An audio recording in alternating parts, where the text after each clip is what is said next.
हिंदू धर्म में शरद पूर्णिमा का विशेष माना जाता है। प्रत्येक वर्ष आश्विन मास की पूर्णिमा तिथि को शरद पूर्णिमा कहा जाता है। इसके अलावा इसे कोजागिरी पूर्णिमा के नाम से भी जाना जाता है। इस दिन स्नान और दान आदि के साथ साथ माता लक्ष्मी और माता अन्नपूर्णा की पूजा करने का विधान है। इसके अलावा विष्णु जी और चंद्रमा की भी पूजा की जाती है। शरद पूर्णिमा को अलग अलग राज्यों जैसे असम, पश्चिम बंगाल, उड़ीसा, बिहार आदि में शरद पूर्णिमा को कोजागरी पूजा के रूप में मनाते हैं। अश्विन पूर्णिमा के दिन देवी लक्ष्मी की पूजा करने से धन और समृद्धि का आशीर्वाद मिलता है, जिससे हमारा घर पूरे वर्ष धन संपदा से भरा रहता है। इस दिन मां लक्ष्मी की विधिवत पूजा करने के साथ साथ अंत में व्रत कथा का पाठ अवश्य करना चाहिए। ऐसा कहा जाता है, शरद पूर्णिमा की रात्रि में लक्ष्मी जी भ्रमण करती हैं और जो इस रात जागता है मां उसका घर धन धान्य से भर देती हैं। आइए सुनते हैं शरद पूर्णिमा और कोजागिरी पूर्णिमा की व्रत कथा सुनने से पहले अगर आपने हमारे चैनल जीवन मंथन को अभी तक सब्सक्राइब नहीं किया है तो जरूर करें, क्योंकि हम ऐसी ही नई वीडियो आप सभी के लिए लाते रहते हैं। चलिए अब सुनते हैं शरद पूर्णिमा की कथा। पौराणिक कथा के अनुसार एक नगर में एक ब्राह्मण परिवार रहता था। उस परिवार में ब्राह्मण की 2 पुत्रियां थीं। उसकी बड़ी पुत्री प्रत्येक पूर्णिमा का व्रत किया करती थी, जबकि छोटी बेटी चंचल स्वभाव की थी। अपनी इसी चंचलता के कारण वह कभी भी शरद पूर्णिमा का व्रत पूरा नहीं कर पाती थी। छोटी बेटी शाम को खाना खा लेती थी। समय बीतता गया, दोनों पुत्रियां विवाह के योग्य हो गयीं। दोनों के विवाह योग्य होने पर ब्राह्मण ने दोनों का विवाह कर दिया। कुछ समय के बाद बड़ी बहन को एक सुंदर पुत्र हुआ, लेकिन छोटी बहन के अभी तक कोई संतान नहीं थी और होती भी तो उस संतान की मृत्यु हो जाती थी। इसके साथ ही उसके पति का कामकाज भी सही से नहीं चल रहा था। आए दिन व्यापार में घाटा होता था। छोटी बेटी बहुत परेशान रहती थी। ससुराल वालों को जब समझ नहीं आया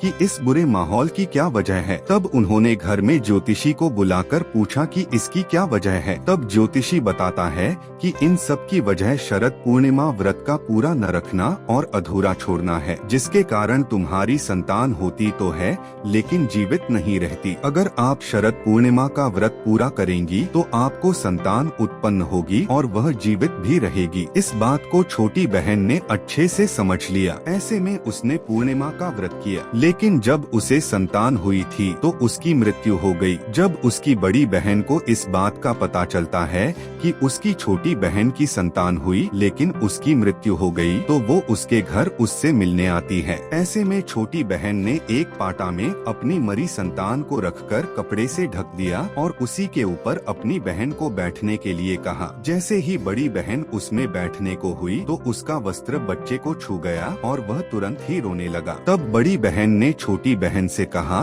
कि अच्छा, मेरे नीचे रखकर मेरे ऊपर अपनी संतान की मौत का लांछन लगाना चाहती थी। इस पर छोटी बहन ने कहा कि बहन, मेरी संतान पहले ही मर चुकी थी, लेकिन तुम्हारे पुण्य से वह दोबारा जीवित हो गई है। इसके साथ ही छोटी बहन ने पूर्णिमा व्रत करने का निर्णय लिया और वह हर साल इस व्रत को विधिवत तरीके से पूरा करने लगी। इसीलिए कहा गया है कि किसी भी व्रत को अधूरा नहीं छोड़ना चाहिए, क्योंकि ऐसा करने से न तो व्रत का फल मिलता है और न ही व्रत का पूरा लाभ होता है, बल्कि यह व्रत को खंडित करता है और मन में अपराध बोध पैदा कर सकता है। संकल्प के बिना भी व्रत को अधूरा माना जाता है। इसलिए व्रत शुरू करने से पहले उसका संकल्प अवश्य लेना चाहिए और नियम कानूनों का पालन करते हुए ही व्रत पूरा करना चाहिए।